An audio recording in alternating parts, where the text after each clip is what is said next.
Hi, welcome to Miss Richardson's 5-Minute Lectures for U.S. History. This information is U.S. Notes 5.24, Carter's Presidency. It includes information that goes along with the final section on your Unit 5 study guide. Now remember, you have control over this lecture, so use your study guide to help you take notes and figure out what's important. Make sure you pause, write down any questions you have, and rewatch as often as you need.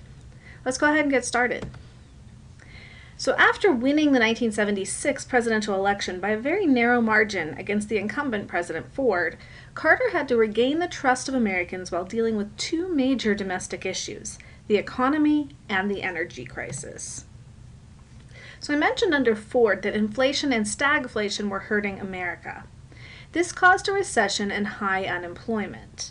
Carter needed to reduce unemployment and end the recession. And remember, inflation is when prices are rising, stagflation is when job growth is staying stagnant or steady and prices are rising.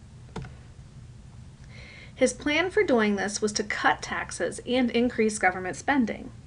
However, in 1978, inflation surged,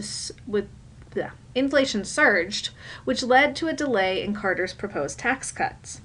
So Carter actually vetoed his own spending programs because of the increased inflation. So he thought it would be a good idea. Inflation increased. He needed to back off. Instead of tax cuts, Carter tried to stop inflation by increasing the money supply and raising interest rates. This actually made things worse, made inflation worse, and it made Carter's economic policy a huge failure.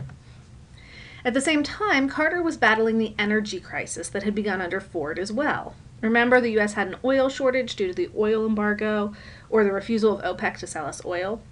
So Carter dealt with this by trying to change Americans' habits.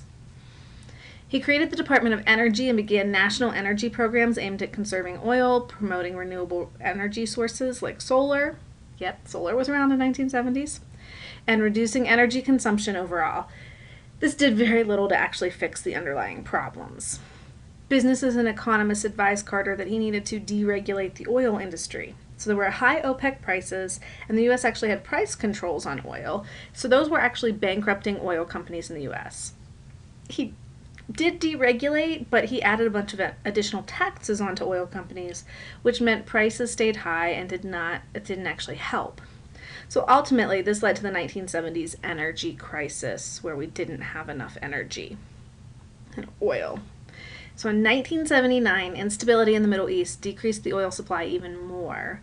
That led to a major fuel shortage, causing lines of cars to wait at gas stations to fill up, and often gas stations even running out of gas. So this was another failure for Carter. So while struggling with domestic issues, Carter had foreign issues to face as well. His policy was a shift from Cold War policies of containment, total retaliation, flexible response, and détente. Instead, Carter committed America to protecting human rights, not necessarily fighting against communism. Carter ended détente with the Soviet Union over their invasion of Afghanistan in 1979, changing the policy the previous two presidents had supported. In the Middle East, Carter worked to find peaceful solutions to the fighting there.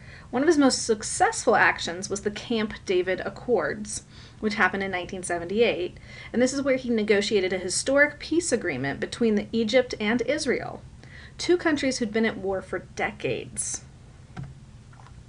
This agreement, which did increase Carter's image as a peacemaker, did not improve American relations with Arab countries, however. It actually upset them even more with us. The poor relation between the U.S. and the Arab countries can actually be seen through the Iran hostage crisis in 1979.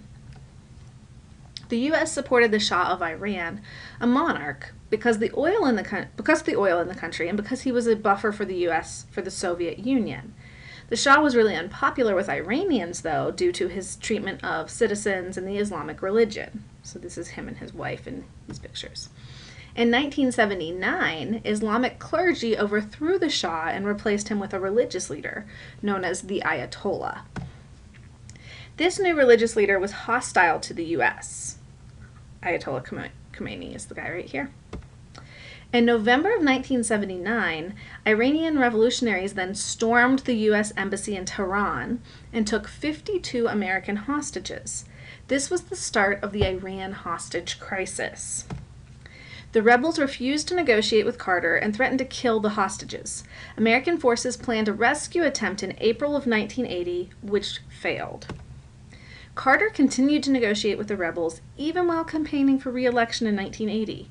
After 444 days, the rebels finally released the hostages on January 20th, 1981, which was the day Carter left office. Carter had lost the 1980 election to Ronald Reagan. He'd failed in many areas, and his popularity had been dropped even below Nixon's during Watergate in 1979. So in 1979, he was that unpopular. Although he ultimately earned the freedom of the hostages, Reagan was given credit for it due to the timing. So this is the end of Notes 5.24. Hopefully you learned something. I'll see you in class with any questions you have.